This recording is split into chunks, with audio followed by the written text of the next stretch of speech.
வாழ்க வையகம், வாழ்க வையகம், வாழ்க வளமுடன். அருள் தந்தை வேதாத்ரி மகரிஷி அவர்களின் நால்வொரு நற்சிந்தனை. மே மாதம் 6ஆம் தேதி. தலைப்பு: மனம் வெளுக்கும் மருந்து. நமது மனதின் பதிவுகளுக்குள்ளாக உள்ள நமக்கு தேவையானது தேவையில்லாதது எல்லாம் மௌனத்தில் உட்காரும்போது வெளியில் வரும். இதில் எது எது நமக்கு தேவையில்லாதது, துன்பம் செய்வது என்பதை தெரிந்து கொண்டு அதையெல்லாம் குறித்து கொள்ளுங்கள். இந்த செயலை திரித்துக் கொள்வேன், இவரது பேரில் விரோதம் இருக்கிறது, அது தேவையில்லை எனக் கண்டு அவர்களை நினைக்கும் போதெல்லாம் வாழ்த்திக் கொண்டே இருந்தால் 2-3 நாட்களுக்குள்ளாக அந்த விரோதமே இருக்காது.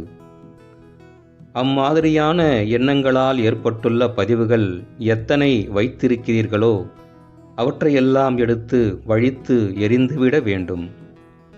அப்போது மனம் தூய்மையாக இருக்கும்.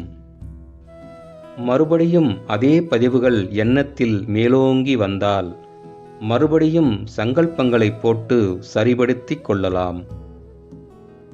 மனம் வெளுக்க மருந்து உண்டு, வினை தூய்மை வேண்டும் என்று சொல்வார்கள். வினை தூய்மைக்கு முன்னதாக மன தூய்மை வேண்டும். மன தூய்மைக்கு மௌனத்தை விட ஒரு சிறந்த பயிற்சி வேறு இல்லை. எங்கே வேண்டுமானாலும் மழை பெய்யலாம். அந்த மழை எங்கே போய் நிற்கிறது என்று பாருங்கள். பள்ளம் எங்கே இருக்கிறதோ அங்கே போய்தான் அந்த மழைநீர் நிற்கும். மௌன காலங்களில் நாம் ஜீவகாந்த சக்தியை சேகரிக்கிறோம். செலவு செய்யாமல் மௌனத்தில் அப்படியே ஜீவகாந்த சக்தி சேருகிறது.